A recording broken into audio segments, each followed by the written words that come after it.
What it is? How's it going, everybody? Today we're going to be talking about Fast X or Fast 10, whichever you prefer. We're going to talk about all the things. We're going to talk about Vin Diesel, talk about the ridiculous stunts, the explosions, the chaos, the mayhem, and of course the brand new cast member who's out here showing up everybody.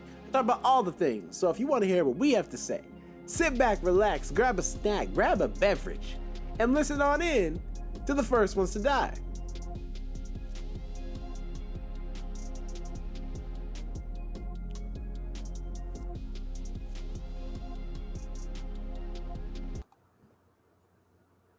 Both of you disturb me.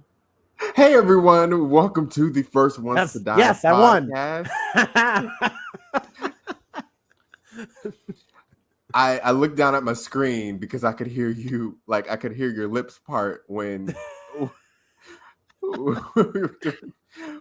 doing the smiling intro. Welcome to the First Ones to Die podcast. My name is Jonathan. I am here with Alex and Jerome. How are you both doing? Jerome, how you doing? Doing good, man. Chilling. Living life. Not much to report this week. It's been a very chill week. Got to enjoy outside this week. That's mostly what I've been doing. This Memorial Day weekend, it was nice in Seattle. Just sunny days. It's been great. Allergies have been kicking my butt. My eye is itching like crazy. But overall, it's been good. So I've been actually outside, and enjoying my time. Lucky, because here it's been not that. It's been overcast. It's been gloomy. Oh, don't worry. Your heat wave's coming. Mm-hmm. Yeah, it's coming. You'll get sure. It. Yeah. My week has been all right. It's been pretty good. This past week, and then on Friday, with Stranger Things, there was my role. I was a lab actor, and then there was also what they call mixtape, which is like after you go into like the main experience, you get to mingle with these different actors and stuff. In like the Hawkins Mall, kind of. They have like food, they have a family video, they have a Scoops Ahoy, video games and stuff like that, photo booth. So they basically had their own mixtape prom, and I went to it. I crashed it. I was like, I felt like I graduated high school last year, and I'm crashing the prom this year. Yeah, but that was fun. That was a lot of fun. They keep promoting that to me, a Stranger Things experience, and if not that, it's always the Empire Strips Back for some reason. They keep doing like, you want to see Star Wars Cabaret? That's the only Star Wars I'd be able to watch. Yeah, Stranger Things experience is in Seattle now, so if you guys want to check it out, but it won't be as good as the LA cast. But of course. But yeah, so did that on Friday, and that was a lot of fun. And then on Saturday, went to this bowling. A friend just recently graduated, and she had this bowling event, and it was cool. I didn't bowl; I just mingled. There was a lot of people there. Yeah, took Gibson to a dog park today, and I told you guys about the dog park people. And yeah, that's why I like being a cat person, because I can just be like, he's orange, and they're like, oh, okay, like people understand that. So I feel like that's good. I mentioned how I one time took Sully, my sister's dog, to the dog park, and he's a corgi, and everybody's like, what type of corgi? I'm like, he's the corgi, he's fat. I'm like, I don't know. He's fat. Anyway, he's a chunker. He likes food. I'm like, I know that much about him. He likes to tear things apart. So yeah, dog people gotta chill sometimes though. Yeah. Alex, how was your week? Pretty shitty. Oh, my car's been in the shop. So Tuesday, I literally was at the bank. My car stalled. It has this mechanism. It kind of shuts down. It's called an immobilizer. So that when it thinks it's being stolen, it can't start. The engine will just drop. I sat in the bank's parking lot for 6 hours, basically waiting for a tow truck. Jeez.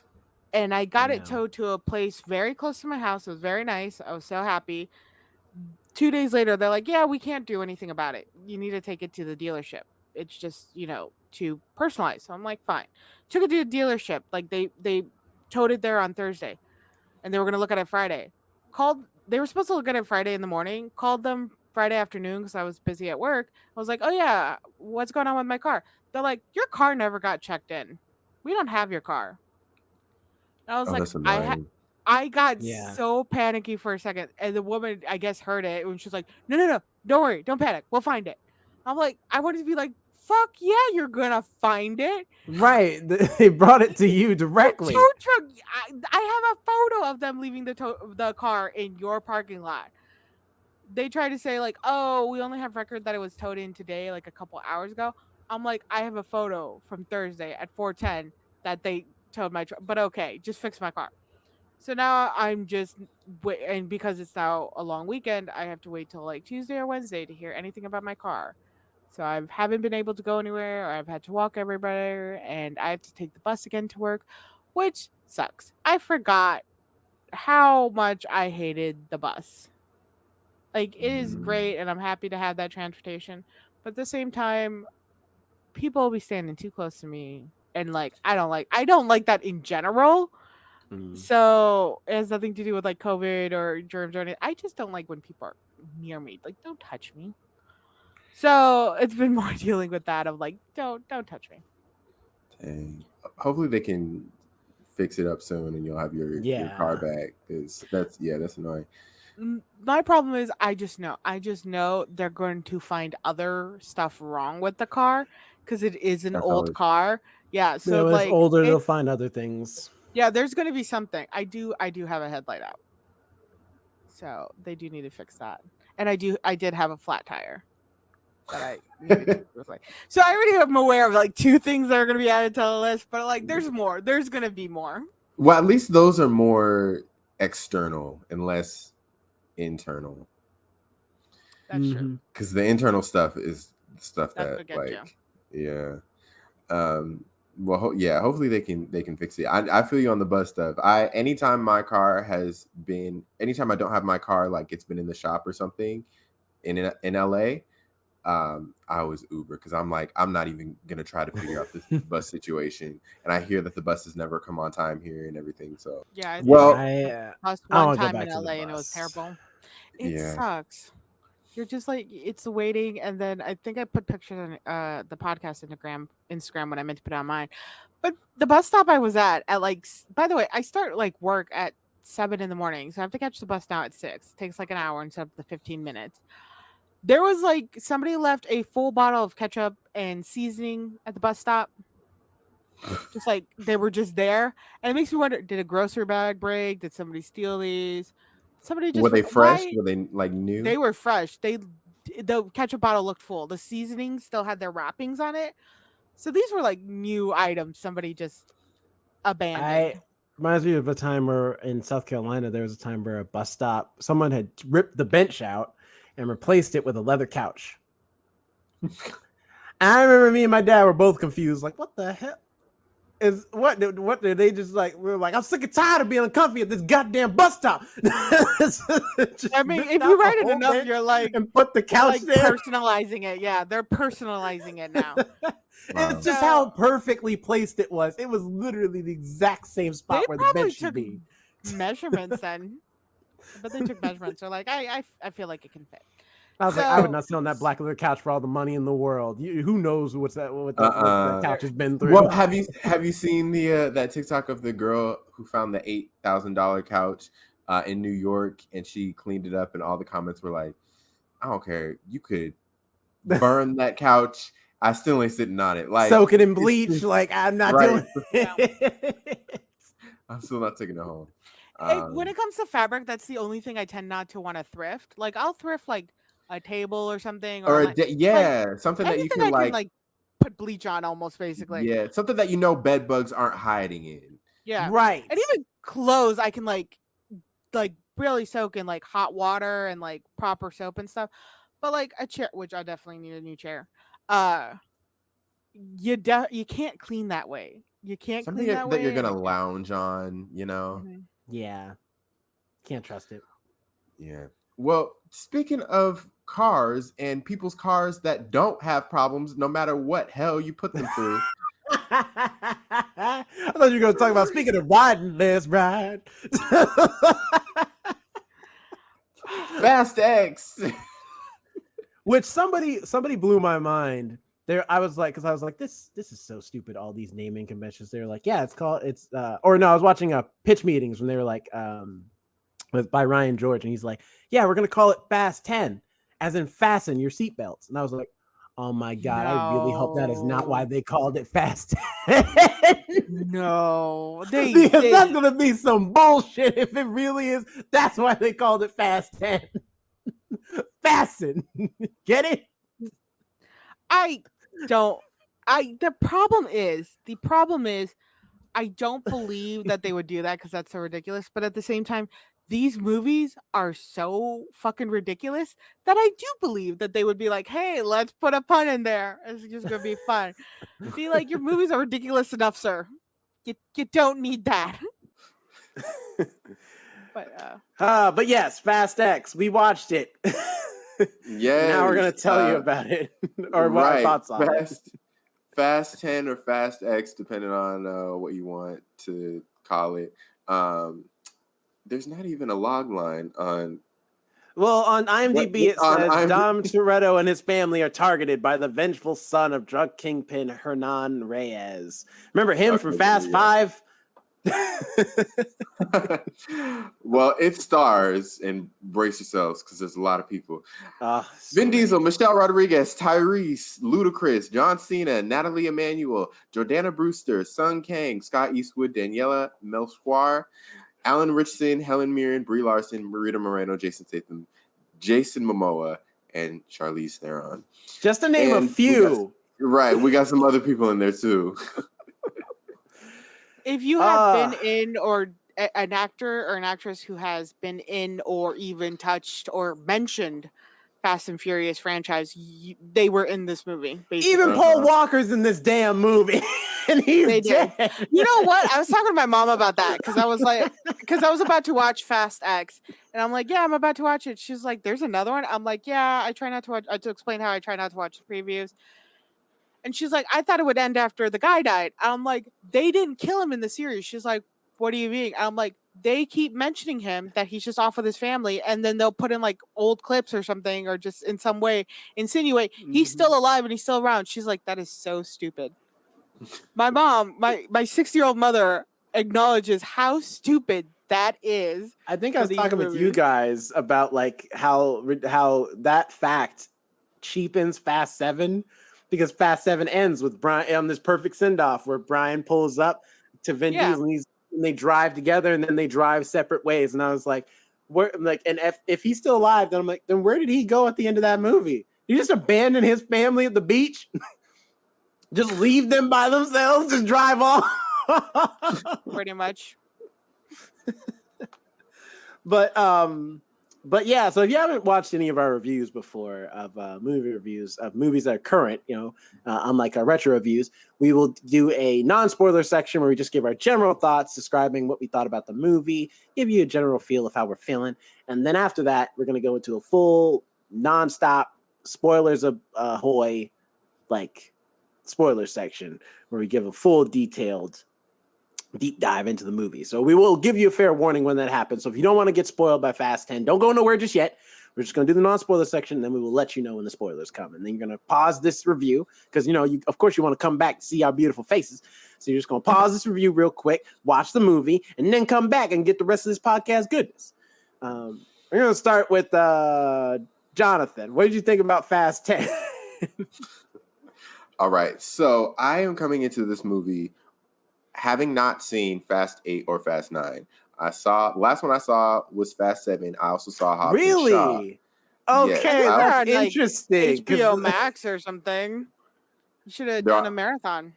They are on I think Fast 9's on HBO Max. I don't think Fast 8 is. It's weird. The Fast wait, and no. Furiouses are all over the Max. place on the streaming services. It's no longer HBO Max. It's and Max. whatever. You know what? I'm we not, did I'm our not, first that ones name to die change talk right about now. that. Max. you know I heard what? somebody- I'm not upset because they have TLC on there now, and the moment Oh that yeah, they have the changed, Discovery shows. I watched 4 episodes till like morning of the show called Stuck, where they're just pulling things out of people, and I love it. It's great. It's magical. No, I can't watch that. No, They pulled a roach out of a man's ear. It was still alive. Go on, Jonathan. Go with your thoughts. Sorry. Just side note on the topic of Max. I heard somebody say, you know what? HBO Max, the HBO, they really said, you know what's really getting people? It's the Max part. It's not the HBO part. It's the Max part. And they said, let's call it Max. It's true. It is. That's the part that people are resonating with. Wait. Sorry, I want to give a quick recommendation to what's on the Max, and I like this. It's a mini on the documentary Max. series. I'm gonna call it the Max because that's the only way I can say it. That's a good way to say it. It's called The McMillion. It's a documentary series. Before we get into the actual movie we're reviewing, this documentary series is hilarious. It's insightful, and it is just so good. It is about the scam that happened during the Monopoly McDonald's. Oh, I've seen it. A lot, yeah. Is it not great? Especially the lead detective or guy. He is like a golden retriever incarnated. Like he's insane. He's absolutely, and I like him and I dig him. And then it eventually turns like more serious when they get into what's going on.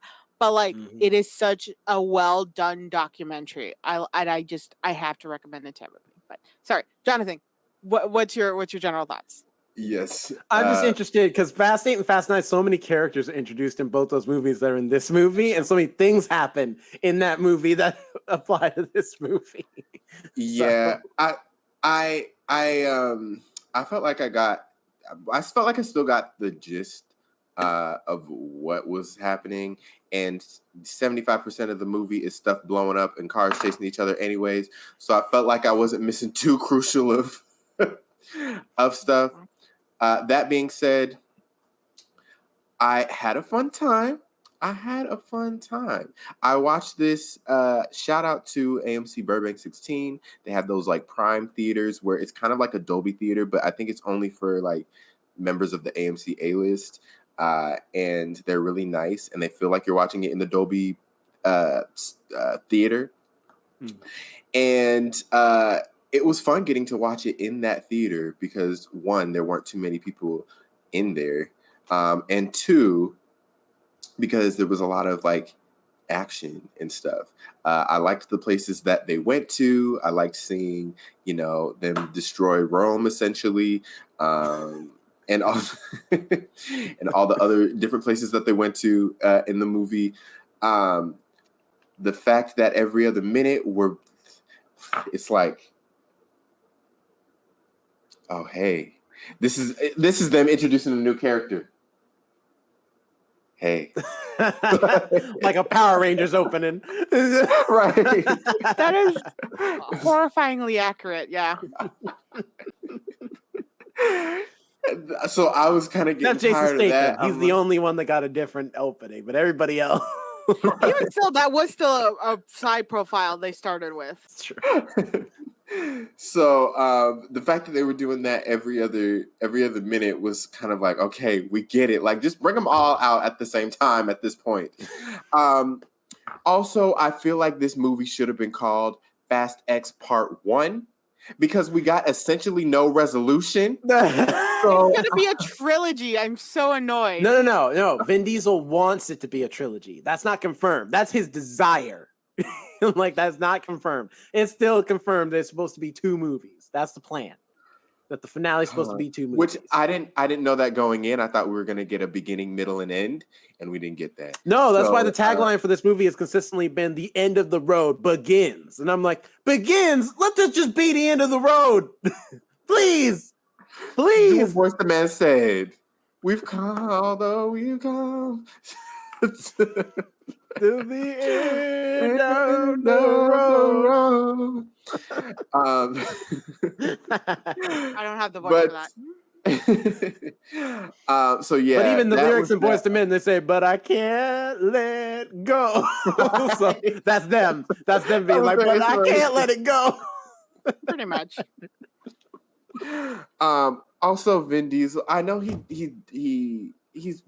sounded like this in every single movie, but he sounds like he got something in his throat whenever he's talking, and that annoyed me a lot. Especially because you watch the first movie where he is so clear. He has such a clear voice. He has so much charisma. He has so much dialogue. And now you look at these movies and you're like, what happened? It feels like he needs to clear his throat whenever he's talking. And I don't mean to make fun of him. Like if he actually has something that I do not know about, like if he actually has something with his voice, but I feel like it's just an effect that he's putting on to make himself sound more tough. And that annoys me. Oh, that's those are my thoughts on Fast 10. We know that. That's fair. Those are my initial thoughts on Fast 10. I mean, it ended abruptly, just like this movie ended abruptly. Alex, what are your thoughts on Fast 10? I had like two emotions during this film. I was having fun, or I was utterly confused. Like that's what I kept jumping in between, and I'll explain why I had this confusion. I love Jason Momoa's character. I don't think that man had a script. I genuinely don't think he had a script. Half the time it sounds like he's doing like monologues or like you know how like in plays where they just go off to the side, not necessarily a monologue, but they just kind of turn away and do their own narration loudly. They're talking even though it's the person's like right there. A stage whisper? I don't think it's even a whisper, but it felt like that. That man did not feel like he had a script, but he came and gave everything he had to that character. His character was wild. It was a new style of villain. I liked his like character going in, and just like the ridiculousness of that felt like it was from like a little bit of the original series, where it was like, this is crazy. Until it got like. No. Everyone's very serious and fast. If you're in the original movies, everyone's serious. It's been so long since but it I guess maybe it just felt like it was breathing new life into it. So maybe that's what it was. Which movie was the one where they went to Dubai? Was that 7 or 8? That's 6. Oh, okay. Oh, yeah, no. You're right. That's 7. I'm sorry. That's 7. Okay. Yeah, that was the last one I saw. Okay. Yeah. I was like mulling over my head. Trying to remember where you left off. Yeah. They do. They literally bring back every character. The only person who refuses to come back is Eva Mendes from the second one. Fair enough. She only came back for Fast 5, and that was it. She was like, "I'm done. I'm not coming back." I'm not. I don't know what this is anymore, but I'm not doing. I ain't seen Bow Wow back either. He came back for the 9th one. He was back in the 9th one. Did he? Yeah. I forgot he was in this technically franchise. Yeah. Oh yeah. The important people from the 3rd one came back in the 9th one. That's how they got to space. They're the ones who built the rocket car.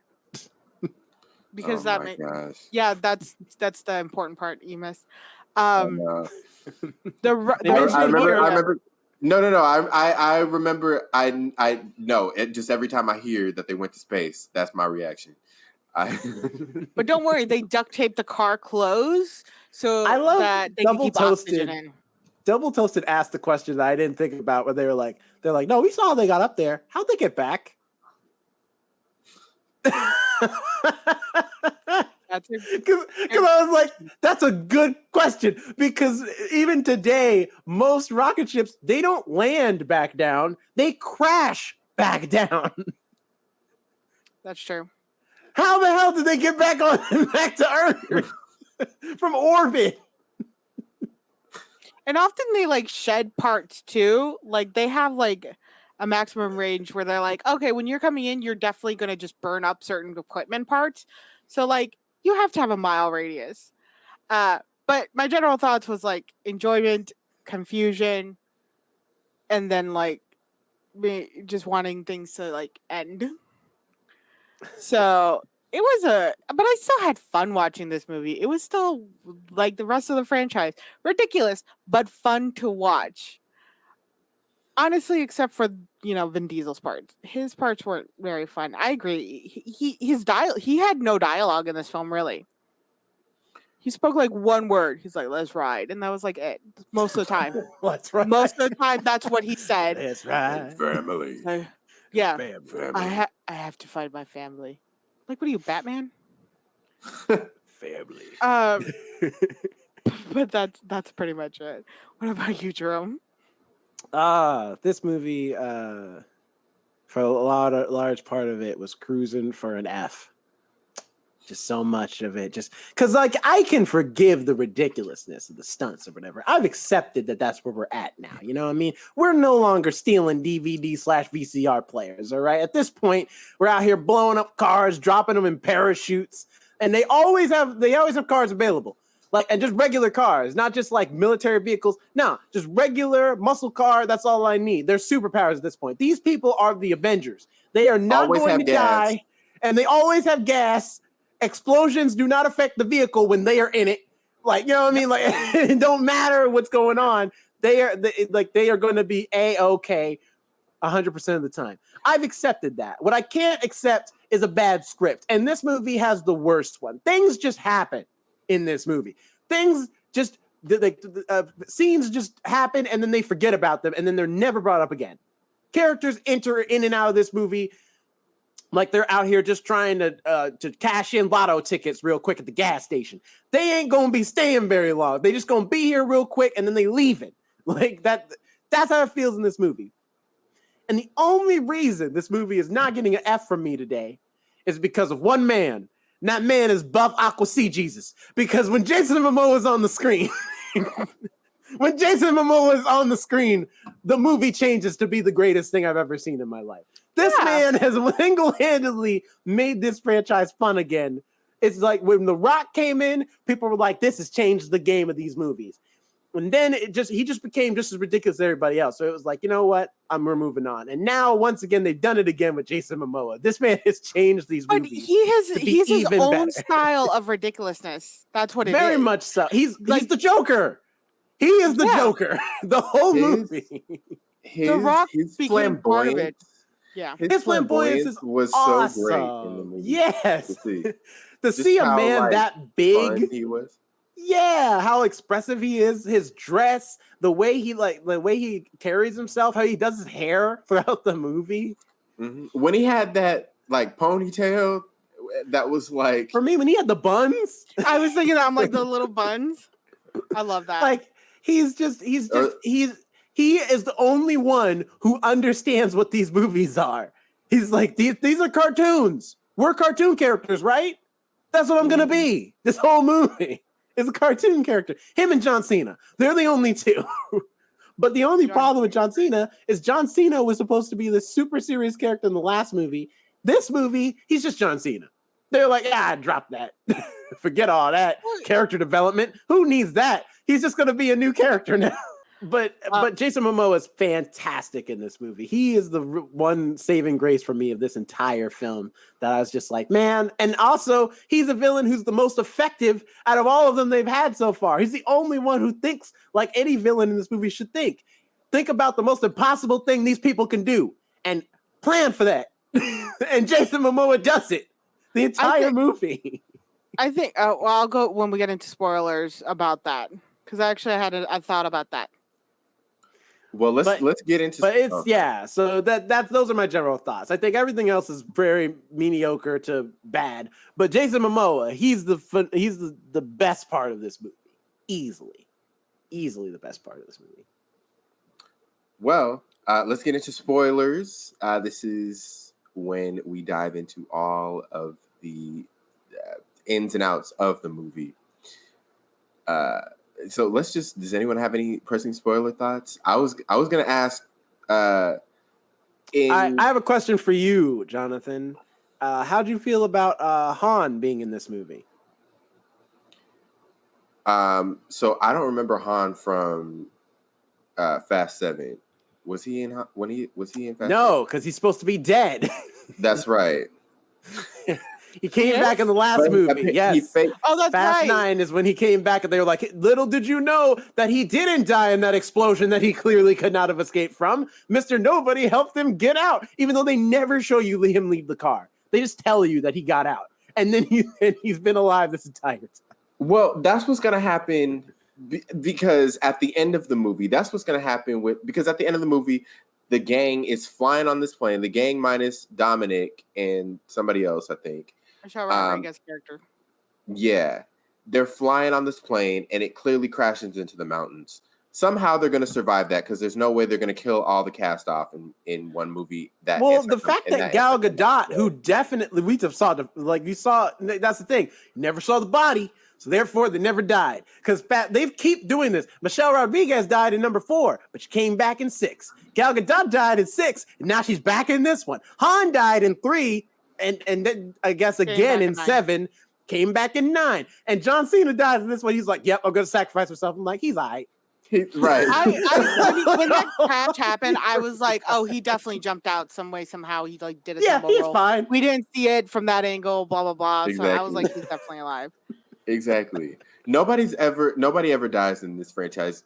Even the guy who passed away in real life. In real life, is still alive. Jesus, you're right. The only people who die is the villains, and even then, not always, because not Luke Wilson. I don't know why I keep forgetting his name. Luke Evans, is that his name? Oh yeah. Yeah, Luke Evans, he's still alive. We saw him pretty much die in 6, but we find out in 7 he's fine, and then he comes back in 8 even. You know what I'm saying? Like, it's just nobody stays dead in these movies. So that's why I'm like, that's the half of the problem with these movies. Is like if you go so ridiculous with all these movies, suspension of disbelief is gone, and suspense for your movie is gone. I did not worry about a single cast member's life in this film at all. Which is not. It shouldn't be like that because then there's no stakes. You're like just watching the movie knowing you gonna be all right. Like it's gonna be you gonna dust it off and walk away in 2 seconds. The one thing I did think they did right, if this is trying to make the final series or whatever, or Jason Momoa's villain style did. What was his name? Dante. The way he separated the family. Because all the movies are all about we stick together, we do this together, blah, blah, blah. I was like, this is an actual smart move. What he did was separate them over here in Rome. Then he found a way to separate Michelle Rodriguez's character and Vin Diesel's character. And even their kid was separated from them. So he was able to like pocket them in different places. I was like, that's a smart move because all Vin Diesel says throughout these films is family. As long as we're together, we can do it. Like fucking Bob the Builder, we can build it. And so I was like, that's actually a smart move to do that. What was with Tyrese's character in this film? Why was he such an ass? What the hell was that? Because they need something for him to do. They need something for him and Ludacris to do because they're just like because remember, because mind you, that's the other thing that's the problem. And I rewatching Fast 5, I realized, you know what's fun about Fast 5? Everybody's got their role. Everyone's got their job. Tyrese is the fast talker. Ludacris is the mechanic guy. He's the techie. You know, Brian and Vin Diesel, they're the drivers. You know, that's their role. Michelle Rodriguez is the badass, like, you know, just crazy chick. She can do anything. But everybody has their role on the team. Now everybody's role is the same. Tej can hack things. Ramses can hack things. Tej and Roman, what's it called? Han knows Kung Fu. Tej and Roman now know Kung Fu. You know what I mean? Everybody can do the same things. No one has a set skill set. And so when no one has a set skill set, it's harder to give these characters specific things to do in these movies because everyone's just doing the same things. And so you just have, they just have Tyrese and Ludacris just argue because but they need to argue. Before it was like cute teasing, like, oh yeah, we're family. Like, I swear Tyrese's character, Roman, was like, I almost expected him to betray everybody. The way they had him acting in the first part of this film, he's like, I'm making these decisions. I'm in control now. I was like, dude, are you just going to try to screw everybody over? Are we going to find out it's actually like you helping because you And were then they- tired of not being in the limelight? Like, what's And going then on? And then after, Tyrese and Ludacris were bickering the whole film, they had their little Disney Channel moment when Ludacris is like, "You've contributed so much to the team. Look at what you've done. Yeah, Be proud of exactly. yourself. Be proud of yourself." I was dying at the scene when they were fighting, and the editor and the director, the editors and the director did them dirty because everybody else gets these fight action scenes where they're like, bam, bam, bam, and then they get their little scene when they're basically like this. He throws And powder Tyrese out of his even goes pocket for down, no too. reason. Where the hell did he get the powder from? It looked like powder and glitter together, honestly. And then also Tyrese just goes down too. Like, he gets knocked down, and like Ludacris is able to open up his shirt and like pull out the money. Which, by the way, how are you being petty right now? You are literally considered terrorist all over the globe, and you're trying to be like, well, I'm gonna need receipts. Everything has to be cash and under the ground. What makes you think receipts are gonna pop up? What was the point of that too? Because they need a joke, Alex. They need a joke, It and they didn't think wasn't about how it a- doesn't make any sense to make that joke. His whole character, just the first and second act, were like, you have to betray us at the end, because if not, you are just being annoying as fuck in the beginning and middle part. Because if you're not if you're not just like, oh, I knew it, that's why you've been like wanting to be in control and talking about it being your mission. Instead, no, you were just being a brat. And it wasn't until Ludacris patted you on the back and be like, we love you still. You know, that the Disney Channel moment, that's when it's all concluded, and they're like, yeah, I'm actually family.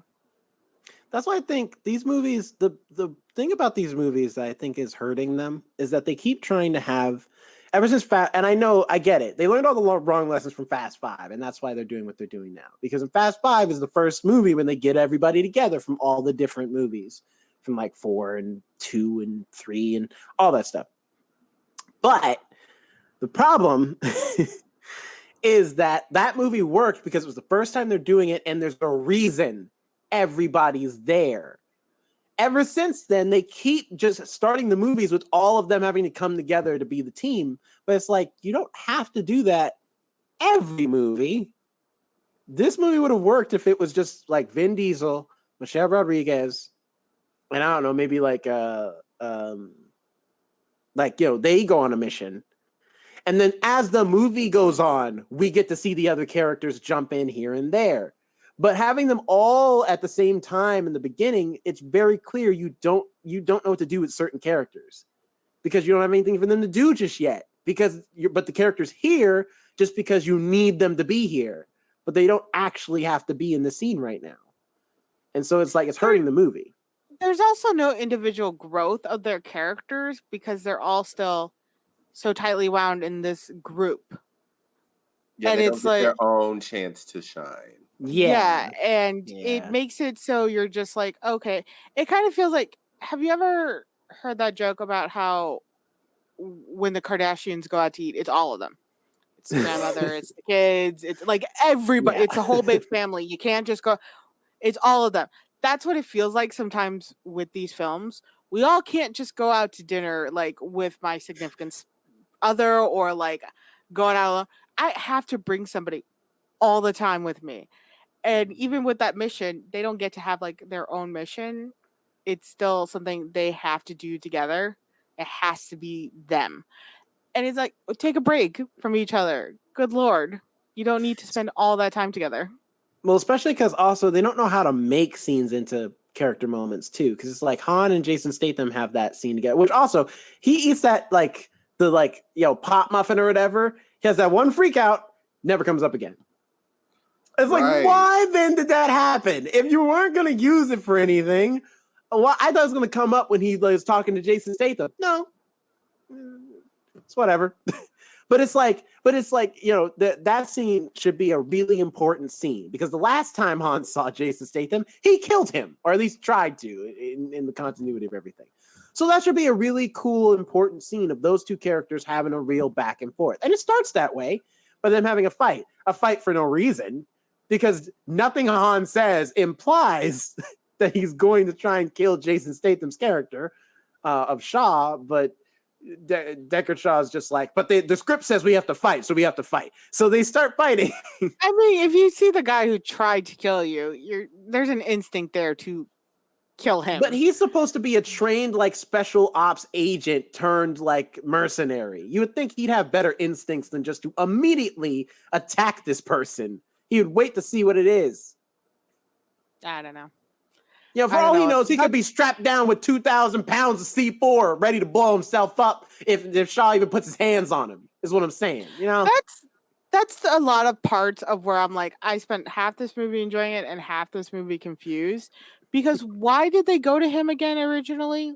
They go to him because they can't get black market gear from Pete Davidson's character, which I'm like, okay, but then why did you go to Pete Davidson's character anyway if it was just going to end in you guys leaving empty-handed?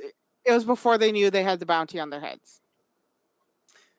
I guess that's true. I guess that was their way of finding that out. To me, I feel like you could have found that out just going to Jason Statham and him being like, I'm not going to help you guys. You have bounties on your heads. And then they'd be like, but family. And he's like, all right, fine. That scene sounds like it would make the same amount of sense as what actually happened in the movie. Pretty much. And also the way they use Dawn's necklace as like a symbol. Especially, so weird. It's like, look, I have Dawn's necklace. And then even John Cena's character was wearing Dawn's necklace. So does this man just have like multiple? Well, yeah, they in the ninth one, they show that there was 2 necklaces that both his sons got. And that's how you know they're brothers, because they both have the same necklace. Yeah, but technically there's multiple ones, because I think Michelle Rodriguez's character wears one too. And then no, that's Dom's. He keeps giving it to her to wear. Then so there is then Don has multiple, because then he gave it to that agent and then he's wearing one the entire film. So he has 3 copies or 2 copies of the original necklace then. I think he gets it back when Brie Larson comes back on the bridge, and then he wears it for the rest of the movie. No, because Brie Larson's with Michelle Rodriguez. For that one scene, and then she leaves and comes back. You know. But I can't remember. I can't remember. Listen, honestly, it doesn't even matter. Like the point is because it's just dumb that Brie Larson even brings the necklace. Because I'm like, just because you have it doesn't mean Dom trusts you. You could have stole that. It's been stolen before. And it could have been from Jacob. Jacob has the exact same necklace. So it doesn't necessarily mean you're with Dom. Secondly, her whole thing is make it look good because there's cameras everywhere. Okay, but you still just showed her Dom's necklace. Anyone who sees that will automatically know you're in league with a Toretto, and then you see that on the camera. You didn't think to fake that at that time? It's not a little one too. It's a big cross. It's a big cross. What did we think of Brie Larson in this movie? And we don't have to go through every character because we'll be here till next week. What about her? She barely does anything in this movie. I was surprised that she was in it. I was like, oh, Brie Larson, you're in this. Did it explain why she was on the med bay on the bed? Oh, you mean no? That's Charlize Theron, different character. Oh, I get it. They're both 2 blonde white women, but I tend to get them mixed up. Yeah, like Hayden Panettiere and Brittany Snow. Yeah. Really, they look so much alike. Oh my god. Did it explain why she was on the med bay bed? Because she got they captured her, and then for some reason they got her there. Right next to Michelle Rodriguez. She needs to be there for the scene, okay? I understand somebody to talk to. Yeah. Brie Larson's character, I don't even really remember. That's what I'm saying. She doesn't really do much. She's just there to be the Mr. Nobody character because Scott Eastwood, for some reason, can't be in the rest of this movie, even though he's in the beginning of this movie. And he was in it for get Kurt Russell back. 10 seconds. Scott Eastwood was in it for 10 seconds and then left. Well, because they're like, Scott Eastwood's been hurt. And I'm like, how? He jumped out of the car when it exploded. I guess he's the only one that ever has been damaged by jumping out of a moving car in these movies. The first and only. My car if you, any car that I've driven, and I'm sure any car anybody's ever driven, if you even look at it the wrong way, if you run over a rock, there's going to be some type of damage, some type of scratch, some type of damage. These people are stopping bombs that are 3 times the size of the car with the car, and they walk away without a scratch on them or the car. Question. How does the bomb not explode when it's on fire? That's what I was thinking. That's a good question. That's a good question. Shouldn't the heat cause the reaction to make it blow up early? Right. Shouldn't the constant thumping down steps and tumbling over cobblestone trigger the bomb too? And then the bomb rolls over the fountain, and then all the fire is magically gone. It's like you need to douse it in water. Like, just rolling it in that water is not gonna cause it to. How about the fact that also this movie is scared to kill anybody, not just its main characters, anybody, because literally they go on the news and they're like, a bomb exploded in Rome. Thankfully, nobody was hurt. That is a lie. No that is a lie. It was there were people on that bridge. Multiple? There's no way nobody died. Isn't it also multiple bombs? Can you? It's just And one. Even when lazy walk past too. Even when Dom was getting chased by those cars, and like all those cars like lifted up and got lifted in the air. Yeah, the wind. Yes. You're telling me nobody died from that. My thing Nobody is got also, hurt at least. Right. If you've ever like a lot of muscle cars, and I'm sure they have like very light frames because they have all these modifications. They're made to go faster, so their frames are lighter and weaker. So the fact that you can see this car flipping through the air makes sense. It's lighter than normal cars because of but also all the modifications in there probably weigh it down. So it's like, now I'm trying to figure out how much does this car weigh that it can stop the bomb, yet it doesn't immediately fall like a bus off that bridge. Like the impact is still so like lighter than it should be. And I'm like, what is in that car? The also with the no casualty thing. At the beginning, when the cars are like getting flipped over, the huge cars that have is it the agency? Yeah, probably. Yeah, the members of the agency in it. You're telling me nobody died? How about the fact that like I'm sorry, this movie's just so dumb. Why? How about the fact of like why I remember, like, is Michelle Rodriguez, right? How about the fact that why is it that Charlize Theron can access the security controls on the hospital bed touchscreen? How is that possible? Oh, yeah, they're like right there. You would think they would have, I don't know, like a Bluetooth style to do this, to control wherever they are, not leave it right next to the beds. IT department's fired. Why would you route it there? I feel like that's the engineers' designs, though. So the engineers. But it's just because even like that, what I mean by like scenes happen is like also Charlize Theron and Michelle Rodriguez are trying to escape, right? And then they get out.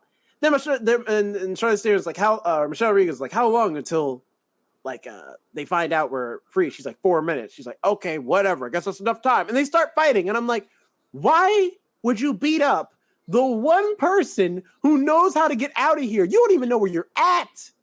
What is wrong with you? But it has to happen because we need an action sequence between Michelle Rodriguez and another female combatant. I thought that too. I was like so confused. I was like, what are you doing? How do you know? She's the one who literally has access to everything. Unless you're going to take her hand, you kind of need a fingerprint or two. Or like something. The half the fighting scenes in here were like, why are you fighting? You're literally trying to all escape at the same time. What is going on? My favorite scene in this whole movie is, I think that's the only scene with real stakes and stuff that's really cool. Because again, Jason Momoa, man, whenever he's on screen, he makes the movie 10 times better. Because because at first you think it's just going to be a regular racing scene. Even the way they promoted it in the trailer made it seem like, oh, the racing's back? Okay, cool. But it's like, no, it's a racing scene that's different because it's like, because they're passing Dante. Oh, they do. And it's like, They do kill that one guy. They do kill that well, one yeah, guy. because like I'm like, Finally. that's really awesome. That's a great scene where they have to decide. Like he's like, you can't save them all, Dom. You got to choose. And I'm like, good. For once, there are stakes in a Fast and Furious movie for like since the 5th one, where everybody is not gonna be okay. Somebody's dying on this track. And it's the Brazilian dude because they're like, listen, this girl's too hot to die right now. So we're not gonna let that. But however, how he saves her is bullshit. When he knocks the bomb off by flipping her car and crashing her car. And slows down the sliding car with his car. Yeah, it's just like, oh my God.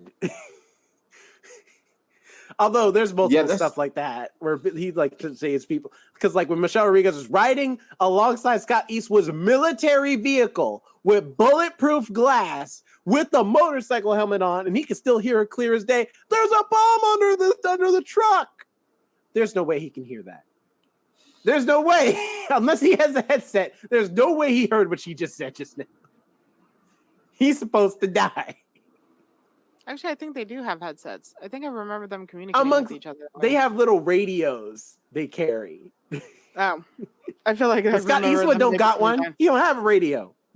He's just in a car. Which he probably should.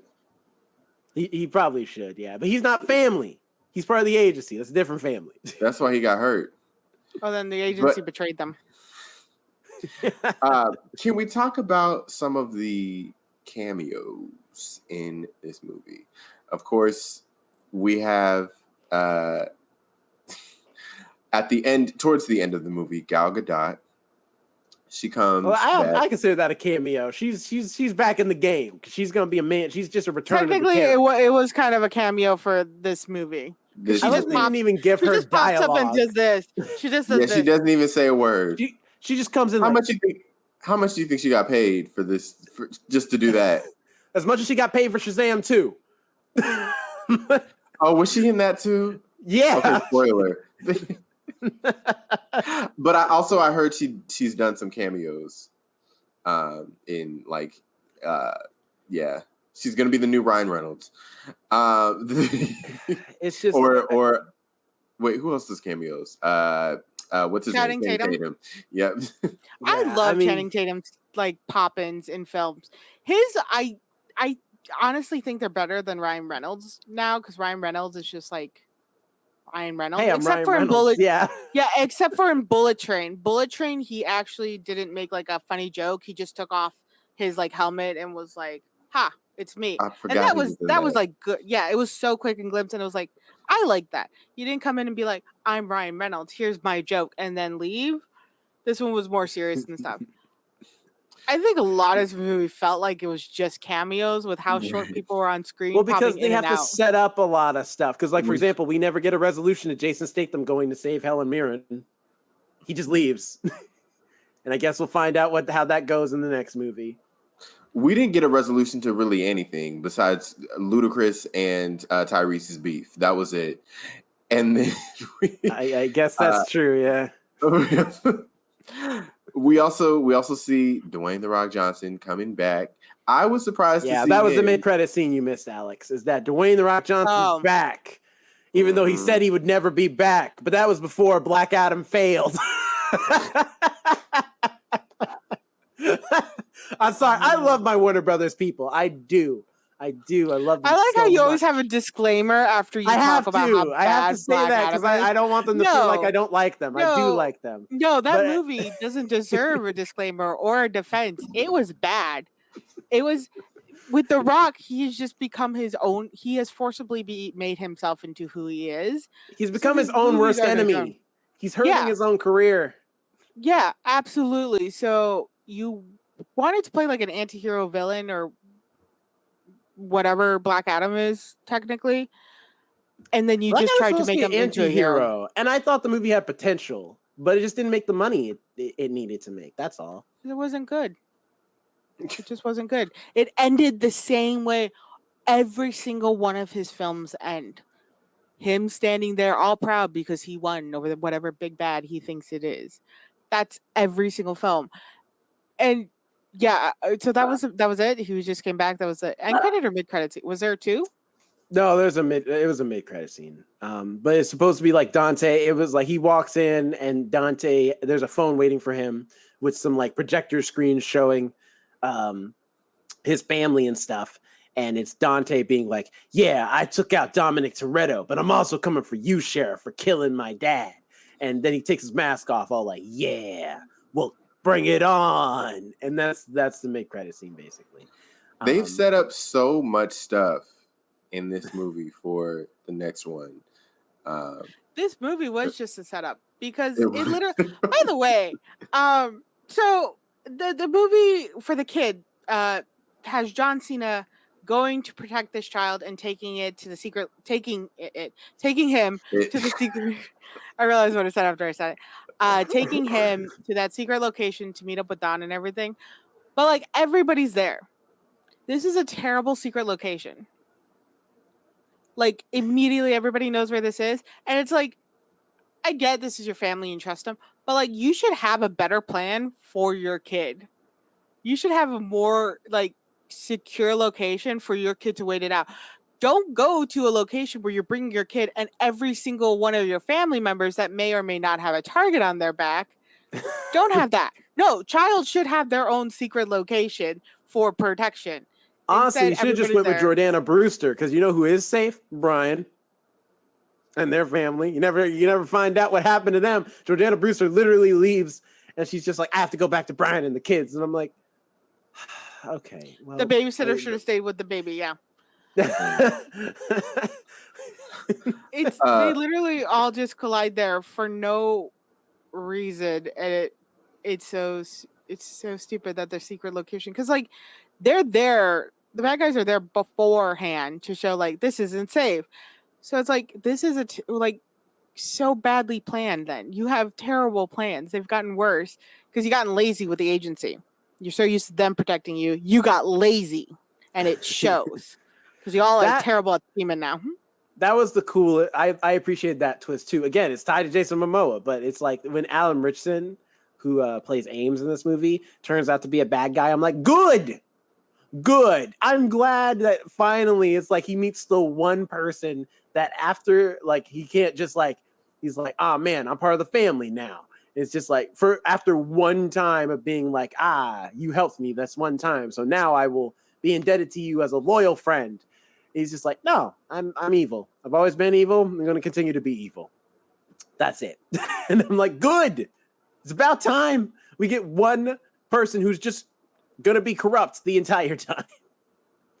And also, Alan Richardson can play a hero because I love him in the Reacher show, and I'm waiting for season 2 when that comes out because it's going to be great. He was great in season 1, but I like him playing bad guys too because he just has the size for it too. He's just like The Rock. He's just a big dude. It's just like you're enormous. but he's also he's got the attitude though too. True. He's got that like smarmy kind of like he ego. Played a frat guy for like 3 seasons on Blue Mountain State where he was just the single worst individual on TV at the time. Did you know he auditioned for American Idol? No. And he was on it, and I'm not sure if he made it to Hollywood, but if you go into YouTube and type in him in American Idol, because he's a singer as well. Oh. And he auditioned. He also was a Ninja Turtle. That I remember. I love finding out when these actors that you don't think about it or they don't look the part end up being like really great singers, and you're like, what? Where did that voice come from? But Alan Richardson is great. He was one of the new additions. Also, they don't really give him too much to do outside of just being mean government guy and then mean bad guy. But while he's there, he's fun to have around, I guess. Him and Brie Larson are kind of in the same boat for me. I'm like, I like you as an actor, and I think you do the best you can with the material, but you don't get a I lot like to that do. they kept him as a bad guy, or they made him into from the government guy to family to the bad guy, because it gives more explanation to how Jason Momoa's character is pulling all this off. Because Yeah, for a while he's it just great. looks like he's alone and just kidnapping people to turn other people against each other. But like this clearly shows like, oh, he's got the agency's equipment behind him now. He's probably gotten all the stuff they used to have access for. He's got the access to now. I think the only thing good you're right about this film is Jason Momoa's character, because he Dante's just the comes best. in. He, I swear, they didn't give this man a script. They were like, dude, just go be chaos. Go do random stuff. Because there's a scene where he's literally hanging out with two corpses. He's painting their nails. That scene, that was like That was my that favorite. was I'm like, this has nothing to do. Like, I mean, it has a minimal amount to do with the plot because he steals their money in that scene. But I'm like, this is clearly just. I feel like this is just him just ad libbing and just having a good old time. the second dead guy that they panned to. His face, the way he was positioned was terrifying. Like with his eyes like wide all open Yeah, and all the everything. tape. And the But I fact think that that's the he's like talking to him and he like pushes his head back. He's like, don't be rude. that's the best part about I think his character too is that he's a villain you can take seriously in these movies because he's just as ridiculous as the main cast. Like he clearly can survive the stuff that is also like, how are you alive? But he owns it. Like he's not. It's not like he takes himself seriously. He's like, no, I'm having a good time. I'm having fun. This is fun to me. Like this is what I live for. You know, and I'm like, and I hope in the next movie he is not like he does not all of a sudden become all serious and dour. Like, no, he should just continue to be the Joker. Just continue to be a character who takes nothing seriously, does not even care. Like when he's getting beat up by Dom, he's like laughing and stuff. And I'm like, yes, this is the character we've needed in these movies. This is the villain we've needed in these movies. I also really like how he shows how he kind of got the like not agents, but like those armed guys to help him. Oh, 'Cause there's Charlize a- Theron, like team. yeah, team, because it shows how crazy he's willing to do it. Because other times it's like, oh, I'm going to manipulate you with money or things like that. He's really going full force. Like, I will kill everybody you love if you don't work for me. And it's like, oh, okay. It's not about money or anything like that. He's like, no, I will straight up murder everybody. And then they work for him. And there's even a part where they're in the Vatican where they're doing stuff and he's walking away from them. He's like, all right, I have to go do this. You guys stay here. But remember, I have your families. And then like saunters off. Like, oh shit. Yeah, you do. Because it's great to show that, because a lot of times when you see these like villains, you're like, well, how did they get to power? How is this? They suddenly have all these where are all these bad guys coming from? You know, is it just money or this or that? This really shows the craziness of him and how far he's willing to go. And he's the only one murdering people in the film too, because he straight up kills that one guy who like on the guy on her team, where he's like, he didn't have a family, he didn't have a cat. Isn't that sad? And I was like, yeah, he's like, I don't need you. You're done. Away. Especially You could tell because he definitely had. Oh, go ahead. I was just gonna say you could tell he definitely had fun with the role because, yeah, like you were mentioning, it was just like he well, reading this, it says Momoa described the character as Dom's foil, saying that Dante is very sadistic and androgynous, and he's a bit of a peacock. He's got a lot of issues, this guy. He's definitely got some daddy issues. Momoa expressed a desire to play against type when portraying Dante, taking on a less macho character, and he performed his own stunts for the film. Yes, he did. I was going to say that. That was also the fun thing, is they showed some behind the scenes. He rode that motorcycle. Like all those stunts are him actually doing that stuff. And I'm like, that's impressive. Michelle Rodriguez too. She does her own stunts too. Cause she can ride a motorcycle really well too. So I'm like, that's cool. The other thing about Dante's character is when the other Fast and Furious movies, they brought in villains that mirror Don a lot. Be like, oh, you know, this is why they're so. It's not against you, but like so hard to foil at the beginning, was because they're so much like you. and it's like a projection of yourself, and like you can see the yourself in the villain. Dante really is the opposite of Don. He's like not controlled at all, but weirdly controlled. And that's how he ends up being like 2 steps ahead of Don in everything. Yeah, and I think that's another thing that brought a lot of like life to this film, because as we noticed, Vin Diesel's character has kind of died a little bit going near the end. He barely has any dialogue. A lot of the time it's just like him saying family or I have to do what I have to do. Be like, okay, could you It's share that with somebody? the most though? What are you cliche doing? lines. Yeah, he always delivers the most Yeah. cliche lines. It's like they could have taken sound bites from previous films and just did a voiceover, and it would have been exactly that. Dante's character is very expressive. He shows it on his face. He, verbally says it. He does it on this stuff, and he makes proper plans as well. Like Don's like, oh, people are going to do this and this, and I just have to get here. Yeah, but you didn't make a proper plan. You said, hey, can you take care of this? And then, like, can you do this? And what are you doing? He doesn't make plans. He doesn't need them. He thinks in the moment. He knows what he's going to do once he gets there. Once he gets there, he'll figure it out. But until then, he's like, I don't need a plan. Because the way they set it out was that everybody's dying around him. And now his son's witnessing all this. No, they haven't. Did you hear the news? There were no casualties in the Vatican. He saved that city. The city. Nobody's dying. But except the bad guys. The bad guys Dom Toretto's around. The only people that are dying are the bad guys. Fine, but that kid's still going to have trauma from the fact that he thinks he saw his family die. Although I do. By the way, the kid was good in the movie. I feel the kid was adorable. Yeah. He did a pretty good job. He just has to be a kid, and he has a great job. He has great chemistry with John Cena, but that's because John Cena he knows how to work this material and just be fun. And I feel like he's done stuff with kids before. That's what I was about to say. John Cena has worked with kids before, and it's always very good, like chemistry.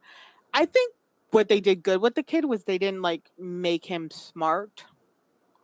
You know how they make these kids like of these crews and stuff. They're like little geniuses. I know how to do this. I refuse to believe that was him driving in the beginning of the movie when he's doing donuts in the parking lot. I'm like, there's no way you can reach the gas pedal to do all this. I've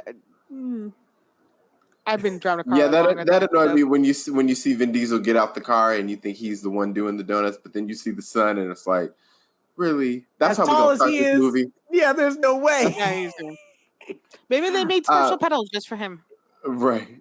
Well, I know they do that sometimes for like little people. Like they have like extensions of the pedals and stuff. I like that they explain why it took, because I'm like, if Dante starts making plans around Fast 5, why does it take him so long? And it's like, because he needs time to get the agency together, to get all the files, to study Dominic Toretto and all of his friends, to know everything. And so I'm like, that's kind of cool that it kind of explains why it's been so long since till he's attacked now, And it also wasn't about like power. He's like, I just want to destroy you. So it was also he's like, I'm not doing this for power, for money or anything.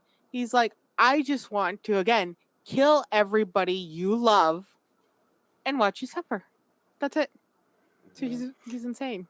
Real quick, I wanted to mention the other cameo, some of the other cameos. Oh, sorry, go ahead, Jerome. No. I was going to go into Dante more, but go ahead. Okay. Some of the other cameos we haven't talked about. Pete Davidson, he played. Who cares? Also, we have Paul Walker's daughter, Meadow. She played the flight attendant.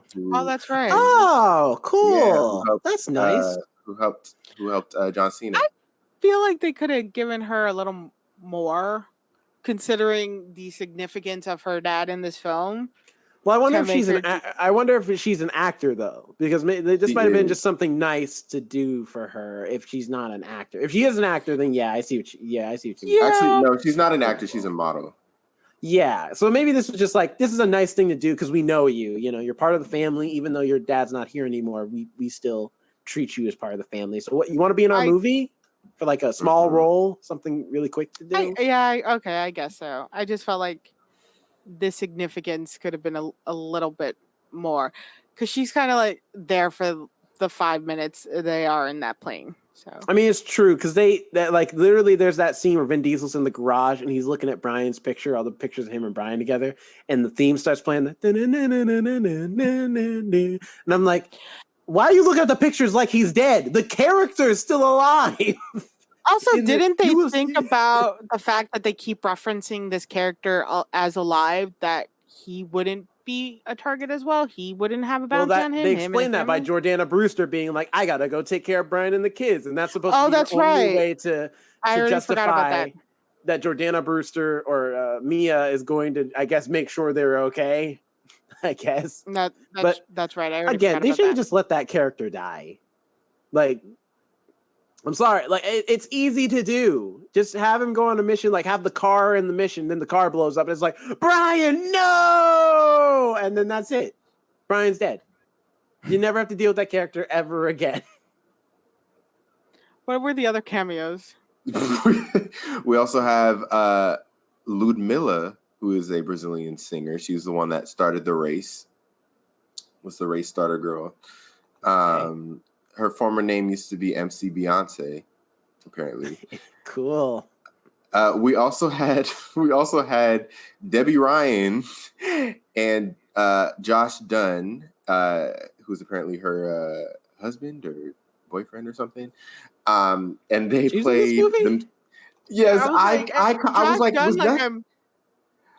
I was like, first when, because they were at the airport. They were a couple that were like walking through like into the airport or something.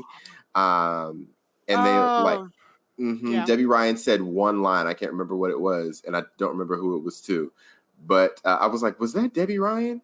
They gave her the Letitia Wright treatment from Ready Player One, where she was in the movie. But like it's yeah, but I mean, again, you said like when you said other cameos, I'm like, what other ones are there to really mention that matter? Like it's just like when they had Debbie Ryan. She created the whole.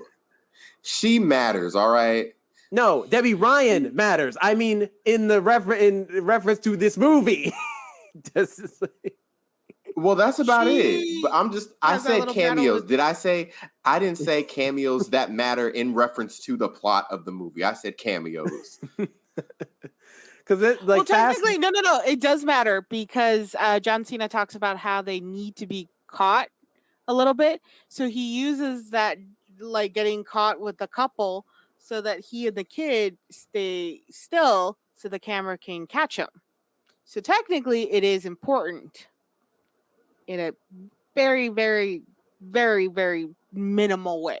I mean, the kid could have just stopped and talked to the kid. But I'm just thinking like last movie we had Bad Bunny as Lookout. That's not a cameo though. Oh, that's not a cameo? Yes. Wait, you're talking Fast and the Furious? I didn't know he was in that. Yeah, Fast 9. He was Bad Bunny was in there.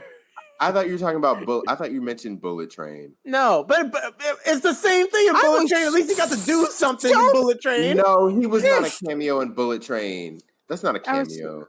Oh well, no, he wasn't. He was a character in Bullet Train. No, no, I mean in Fast 9 he was a cameo, and there you also had Cardi B in Fast 9. She at least got lines though, so I guess that's kind of different. Technically, Debbie Ryan did get lines too. Gibson, hi, Kinsel. I think there's one with Rita Ora or whatever. I think that's Fast 8.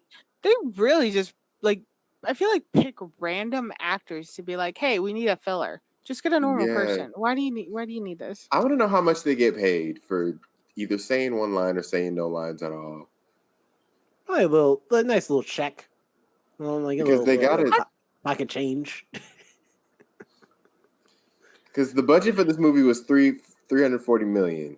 I want to know how much of that was divided amongst.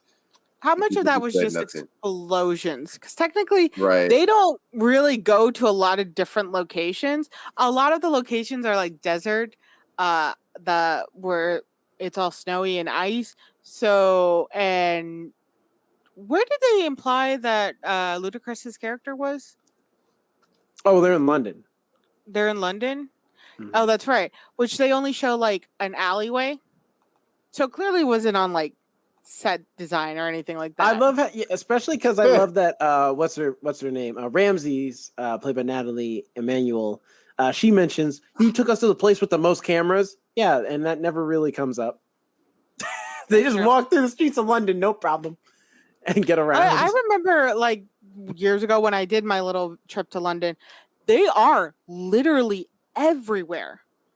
Straight up, there's multiple on like one post. It's crazy. Yeah, that they're like, oh, we brought you home. What was with again Tyrese's character and the cologne? Like he was having these moments of like, are you like this is serious? You guys almost let off a bomb at the Vatican, and now you're like, oh, I smell really good. This coat's great. Character, Alex. He needs to tell jokes. He doesn't acknowledge how death defying all this is. He did in the last movie, and then they wrote that out of his character for some reason.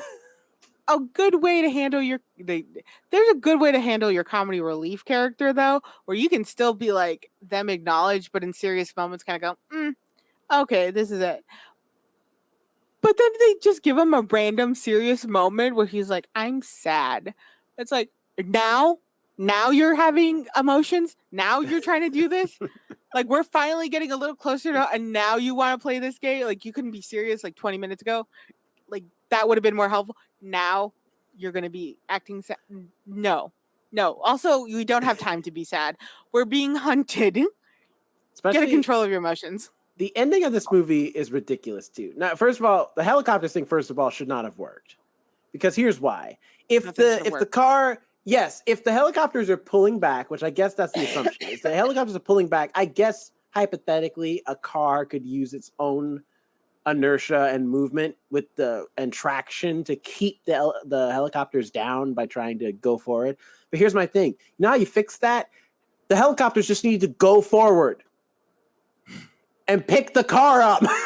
Because if the car is moving forward, helicopter's going to be faster and just go forward, and it would take the car with it, and they can lift it up in the air. Yeah, you know what I mean.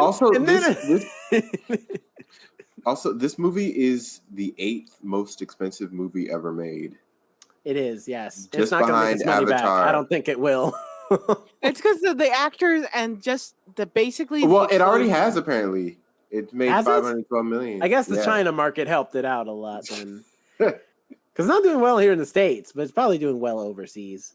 The theaters the seats that I looked for the theaters, it was empty. It was like right when I went to see this movie, it was not packed. It was very empty, and I saw it like on the opening weekend.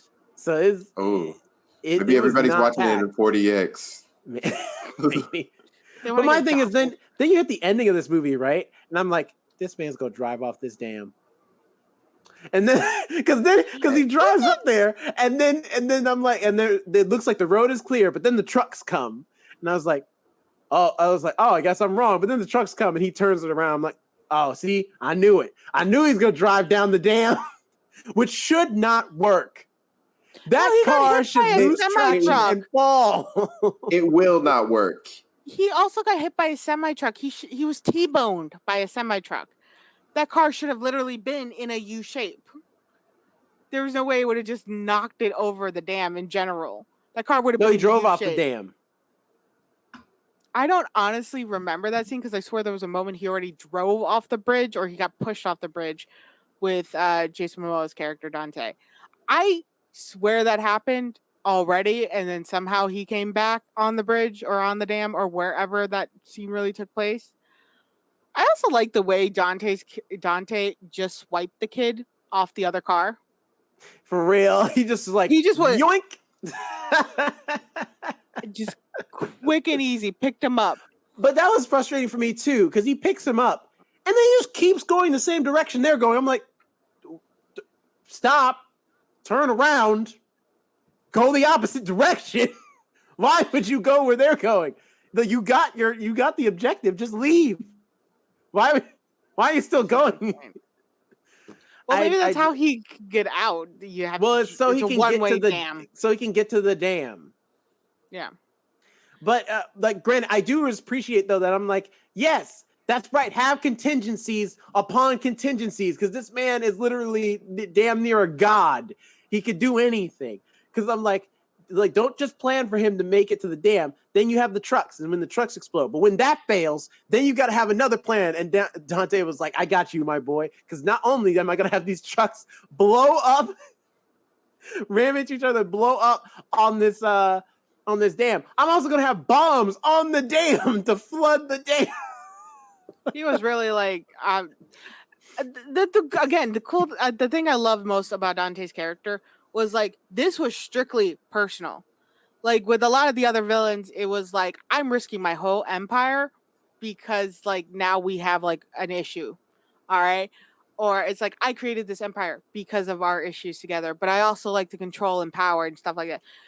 Dante character was really out here simply for revenge. He's like, I'm gonna blow up everything you are around. It's getting it blown up. Don't matter what. Doesn't matter what it is. He will destabilize countries and power plants just to kill this one man. Yeah, it was strictly like personal. He's like, I don't care about money. I don't care about anything else. He's like, I just want you and everybody you love to suffer. And that makes his character so much more fun because he's not having these side quests of like, I'm taking over this business so I can do this. He's like, nope, I need this team here and I need this equipment here. And that's it. He takes the bare minimum of what he needs and he's like, this is what I got to do. This is it. It's like he personally shops to get his revenge on Don's character. And it fits with the way Jason Momoa played this character, which is a little more less masculine, and I love the clothes they put him in. He was so colorful. And he got a lavender car, and I love that. I am curious, can he fight though? Because Don was kicking his tail, and I couldn't tell if he wanted him to beat him up, or if he was just like, or if he just isn't, like he's good at planning, but he's not necessarily good at fighting. Or maybe he's brains over like fighting or something. Yeah, because he slices up that one dude, but that's because that one dude didn't do anything. Like he just stood there and took it. I don't know. We'll see in the next movie. He's planned well enough that he doesn't have. I think that's another thing I like about Dante is that he's planned well enough where he's like, you can try to have me in a final showdown, but I'm just gonna blow you up. Also, did you see them young pictures of Jason Momoa? Then they were looking at his file, and I was like, "That's just straight up his like high school photos." Like, yeah, they actually pulled it. Well, I mean, he was on Baywatch when he was younger. Really? Oh, I didn't know that. Yeah, that's crazy. I don't think I ever watched Baywatch. I just learned this. Someone at work told me like a couple weeks ago. That's like finding out when that Michael B. Jordan. Like seeing his younger stuff when he was younger, and it's like, hey man, you've been acting a long time. Yeah. Mm-hmm. A quick question, and we'll end it from there. How do you guys think Dom's going to survive being a flood from that dam? He's gonna find some sort of passageway. He's gonna. That sub, I think Gal Gadot was in, is somehow going to end up there. So like it's gonna like fall from the entire submarine. It's gonna fall from the sky. Some aircraft. They're like, get in the sub as everything floods, and then they flow down the forest, and then they just have a sub in the forest. I feel like he's gonna find a cave and he's gonna get in it, and then, but somehow the water is not gonna come in. It's just gonna rush right past them. Or the water just like pushes them, but for some reason they never go under. Somehow they are still able to float as the current pushes them instead of taking them under like normal, water dynamics. I still think the sub's going to come into play because you got a giant sub. You have to use it even in a forest. How does Gal Gadot like work in this universe? How does her survival? Because she jumped off of a car on a speeding plane on a concrete runway. There is no way she could have survived that. I don't care how they're going to explain it to me. How many times did Don literally go off bridges and roads? But he was in a car.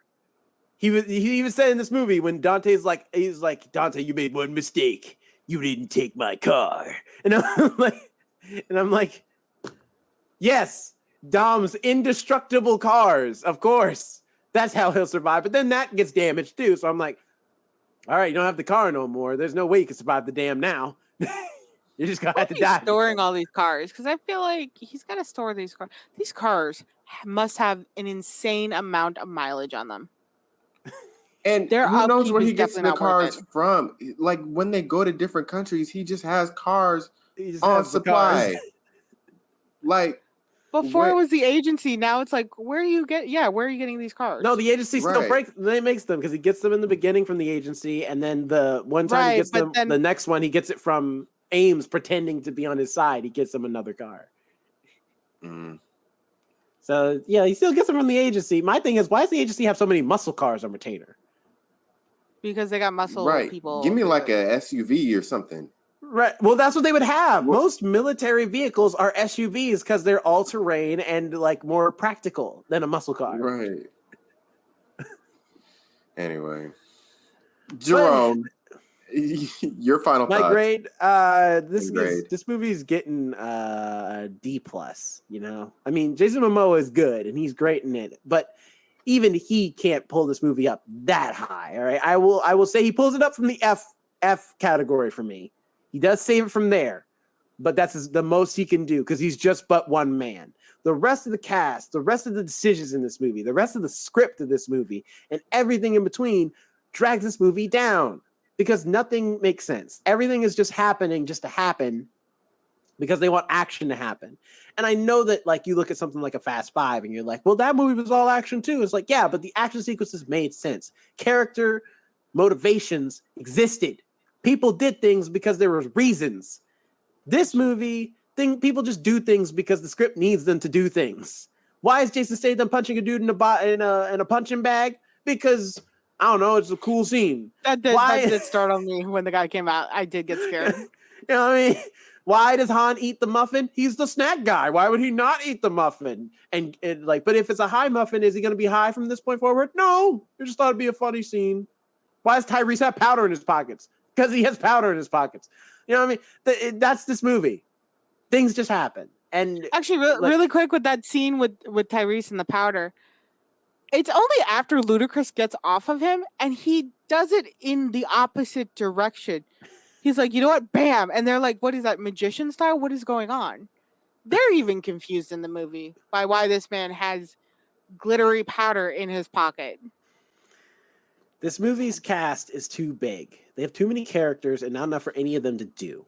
And they're only adding more characters. And the next one's going to have even more. The next one's going to have the poster's going to look like the Endgame poster. Think about that. It's going to look like the Endgame poster, and half of these characters have nothing to do, have the same skill sets. And who knows And who's going to realistically show should up in not the be next here. one? True. Who knows who's going to be the new cameos next? For all we know, remember, Kevin Hart and Ryan Reynolds are characters in the Fast and Furious universe. They were in Hobbs and Shaw. They haven't come back yet, but they might. We might get Ryan Reynolds in the next movie. Kevin Hart might come back in the next movie. Idris Elba could come back in the next movie for all we know. Black Superman, he exists. He's out there somewhere. So I'm tired. I'm tired. Let this end. Oh, All yeah, right. Idris Elba. I forgot it. It was fun while it I lasted. definitely It forgot he was in there. fun while it lasted, and then it was great time. But this needs to be done. This needs to be over. Okay, y'all need to find a new franchise to have fun with. Michelle Rodriguez found a new franchise. She might be in Dungeons and Dragons too if they make another one. You know, she's moving on. John Cena's got plenty to do. Move on. Find some other stuff to do. All right, because these people have been in better projects, and I know they have it in them to do better work. So please go do other things. I think it's funny that you talk about moving on because there was an interview that's been making its rounds of Michelle Rodriguez talking about Marvel because a lot of actors and directors are shitting on Marvel right now, or they're blaming Marvel for their weak work. Where she's like, we don't need any more Marvel movies. Marvel needs to stop it. And it's like, ma'am, you are on the red carpet for Fast X Part 1. You don't get to say that. You don't have a right to talk about Marvel and its lineup right now. Respectfully, I love her. She scares me a little bit, but in like a good way. You don't have the ground to stand on when you're like Marvel needs to stop it. Why are y'all doing a Fast X Part 1, mind you? Again, a Part 1. This movie just ends. Literally, it ends with the dam being burst, and then it's like, and stop. There we go. It's like, no, that's not the ending of the movie. There was no ending to this film. There wasn't. But what about you, Jonathan? What's your grade and final thoughts? I'm probably gonna have to give it a C minus. My favorite part was probably when they were in Rome. I liked it was cool how they like destroyed the city of Rome, kind of.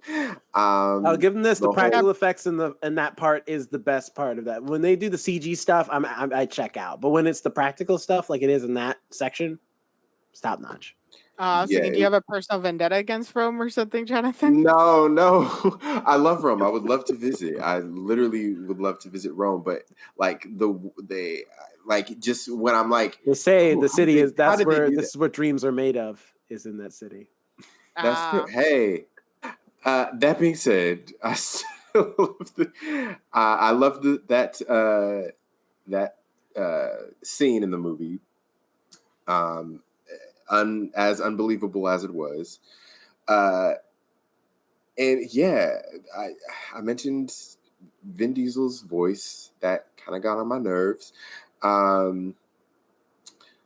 Also, just the fact that everything was so unbelievable. But it's like when you're watching a Fast and the Furious movie, you're not watching it because you're wanting the realism of it all. You're watching it because you know it's going to be out there and you know it's going to be over the top. So in that sense, it's like, you know, I know what I was watching and I should take that into account. But it's still a C minus. There was no resolution. There was no ending. When it ended, I was like, that's it. That's also, it, yeah. Like, right. I didn't want there to be any more, but also like, because I was done watching it because it was already like a 2 hour and 15-minute movie. That's another thing. This movie's too damn long. That's the other thing about this movie. But yeah. I wish I would have had some sort of resolution. Yeah, that was mine. And there's so many characters that it's like none of the characters. I wish we would have gotten at least some of the beginnings of them coming together. But now it's so many separate storylines that's going into the next movie. It just feels a little bit disjointed. I wish we would have had a little bit more, you know, of a come together rather than everybody is doing their own separate thing. And that's where the movie ends. It's going to be, it's only going to be worse next movie because they got to wrap everything up. So we're going to have a whole Jason Statham timeline. Luke Evans probably going to come back in that one, and Vanessa Kirby. Then we're going to have Tyrese Ludacris gang. They're going to be doing their thing. The Rock's now somehow magically survive the plane crash. John Cena's going to come back somehow. We got to explain how that happens. He just jumped out of the car. That's all. His, I feel, is simple. It's the helicopter one. I'm going to say they like parachuted or something. You know what? The helicopter part like detached. There was actually a separate part to it. And they got to like shuttle themselves out. Kind of like with the airplane. There was a little like baby airplane. Mm-hmm. I would love to work on the Fast and Furious movie because on a Fast and Furious movie because I bet you they have the least toxic, like most supportive people on set. Because why else would all these people be coming back to these movies time and time again? They seem like they have. They must like every actor that goes to Fast and Furious must just love their experience. Yeah, they have a great time. Must be right. The ones who don't die, the characters. I mean, their characters don't die. They come back and they're like, "Yeah, it's a great time. It's just fun." Even when they do die, they're like, "Please, just write me back on." No, that's true. Like, look, I'm not working in Hollywood right now. I need to come back. Okay, just bring me back. I don't care how you do it. Just find a way. I'll be a robot. I'll be a Terminator. I think like movies that end up having like high toxic masculinity, like kind of with like Don's character, where he shows no emotion that his like wife has been taken He doesn't know what's going on with his child. Basically, all his family's in danger, and he just has the same face the entire time. I think they probably are really fun because they're like, how can we make this character just a little more like worse, or a little more like? That's why I was like, I don't believe they gave Jason Momoa a script. They're like, go do, because he is a little more flamboyant or a little more showy. I feel like they were like, we're not going to give you, just go be you. And everybody else, they were like, you can't cry. And if you do, you have to do it in a private moment where you're having Especially a self-reflection in the bathroom or something. those racing scenes, especially the racing scene, is my favorite scene with him, where he's just like, yo, woo! I'm like, this man is having the time of his life making this movie, like he does making all of his movies, but especially this one. He really just got to. I think he like sauntered onto that set. He's just like, I'm here. What do I do? You're driving the car today. Yes. Is it the purple one? Yeah. Yes. That's the energy I feel like this man gave to this film.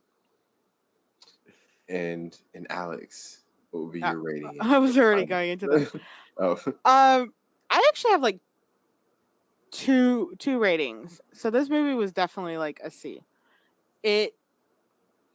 Jason Momoa's character pulled it up enough for me, and I just really like how he did it. And the other character stories vaguely made sense. I think it may have helped the movie move along if they had died in Rome at the beginning. That way we didn't have that subplot to follow, and then suddenly, in the next film we could just see how they survived instead of everybody meeting at this like secret point. That's a good point, actually. If this is a part 1, part 2, you could have just like killed off the characters, and then just we find out in part 2 they're still alive. But they wanted that like emotional or that tension between Tyrese and Ludacris's character, which added nothing to the film. And it was disappointing that the comic relief character didn't turn into a bad guy. I was actually disappointed by that. I think along with the Fast and the Furious franchise, like the movie within itself, this movie is actually a B within its own little, like, their little timeline. It's one of the better ones, simply because it makes weirdly a little bit more sense than the other ones have. It's not logical in any way, and they still have this weird ass high equipment, even though they're being hunted. But like, it makes more sense. They're like, all right, we have to run, we have to hide, we have to do this. All these little plans that they started making come into action. So there's more of a like sense of reality. And I, again, use that because it's ridiculous. So in its own little franchise, this movie is actually a B. I wish they had a better conclusion to this movie, though. And that's what's killing the whole movie for me, is like, I don't like when things just like end and you're supposed to jump to your own conclusion or wait for the sequel. It's like, right now there's also a writer's strike going on too. So who knows what's going to happen in that part 2? I did say that to a friend where I was like, they're gonna like the next one's gonna be just as bad, if not worse, and they're gonna try and blame it on the writer's strike. But we all know that the real reason is the script was always gonna be bad, no matter what. You can tell the writers on this film were definitely taking some directions from the actors. They're like, I want to do this. All right, fine, we'll fix it in. Like, we'll work with it. Or being like the ones who are like, yeah, we want to make Dom a little more toxic masculinity in there. So let's have him have no facial muscle movement at all. Or maybe the next one will just be improv. Who knows? We'll just let. I mean, the script will be just as good. I would love to see an improv of Fast and the Furious. I think that's a great way to end the franchise. Just let the actors go and give them a bunch of muscle cars and just be like, let's see what happens. Exactly. So, but this movie is definitely like a C. If you are not committed to the franchise like I am, because I've wasted hours of my life watching these films. I've watched them all. I have to commit. You don't need to go watch it. You can wait till it's streaming. Bootleg it. What this series needs is to end, and then let's say like 5-6 years from now, have a new actor play Dom's son, and start it over that way. If you want to keep it going, like start over that way. If you want to keep it going, if you want, like, if Vin Diesel wants to keep these going, that's how they need to do it. If they want to bring this franchise. They just need to end Don's storyline completely, even his son. They need to do what they did with Tokyo Drift. Because everybody, like, Tokyo Drift's one of the Tokyo better Drift ones. didn't work. It didn't make money. That's why they went back to Dom But and Brian and all them in the fourth one. It's still considered one of the better Fast and the Furious films. Now. It's considered that now. At the Right, time, it was and- considered the worst one, Yeah. like, for the longest time. Now, but we're in the now. So Right. if they want to succeed, remember, if they want to succeed, they must go with the failures. They must go find the one they messed up, fix it, and serve that. That's true. Yeah, Yeah. that's true. That's a fair point. There's no reason they can't make it better. And on that note, wise words to end on. Socials. The Jerome. fact that you both made like the same groaning sound. It's just because Like, this movie I'm leaves you tired. It Leaves you does. tired. You can find me at Jerome Rhett on Instagram, as well as at RoboZooMedia and at Jerome_the_show to see other stuff I'm working on. Be on the lookout June 6th for the DC Talent Showcase Milestone Initiative. The book is coming out. I'm going to post a thing on my Instagram too, just letting people know, because you can see what the cover looks like and everything. It's going to have a bunch of anthology stories from all of us from the Milestone Initiative class of 2020, I think, actually. But even though the summit happened 2020, the summit happened 2021 actually, but still, it feels like we were supposed to be doing stuff closer to 2020. But it's still, pick it up at your local comic book store. It's going to be great. It's going to have a story from yours truly in there, but also other great stories from the rest of the Milestone Initiative cohort. So please do pick that up if you get a chance.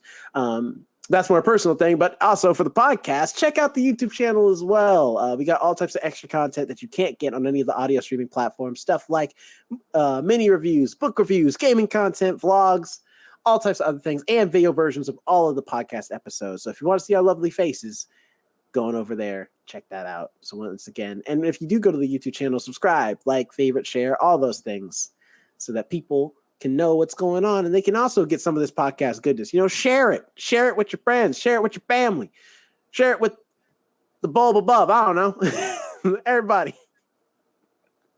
Jonathan, where can people find you? You can find me at Jonathan Keys on Twitter, Instagram, wherever you please. You can also follow us at The First Ones to Die on all the social media platforms. If you're watching us on YouTube, please click like and subscribe. And also comment below. Did you enjoy Fast? What was this movie called? Fast X? Fast X. Did you? The fact that we all have this tired energy afterwards says something about the film that people need to know. Right. Did you enjoy it? Let us know. Also, give us a rating and review if you're listening to us on your podcast listening platform. We would really appreciate that, and it would help us out immensely. Alex, where can people find you? You can find me at Alex and Nobody on Instagram and on TikTok. Really, you can find Cheddar too. And the First Ones to Die TikTok, where I post little clips of episodes we have done, letting you know also what we're reviewing next, as well as just little videos of me messing around or reviewing movies myself when I'm high, which is always fun. Cheddar, can you not be inappropriate for like 1 minute? And showing up, what we're reviewing next week will be Little Mermaid, right? Yes. Little Mermaid is happening. If you've listened to our First Ones to Die talk about segment on remakes, you heard Jonathan already talk a little bit about Little Mermaid. He's feeling it. He clearly already likes the movie, so you'll have to tune in to see also what me and Alex think about the movie as well. The crab freaks me out already. They didn't have to give it those eyes, right? Yeah, he agrees. Cheddar agrees. So tune in when we dive under the sea to talk about Little Mermaid, the 2023 remake. Yeah. So, have a good night, good morning, good evening. Whenever you listen to this. And we'll catch you next time. I'm home. Bye. Remember that? Too Fast, Too Furious. Have a good night. Bye. Bye. go on over to the YouTube channel at The First Ones to Die to see all the fun stuff we got going on here, like mini reviews, book reviews, gaming videos, vlogs, all types of stuff.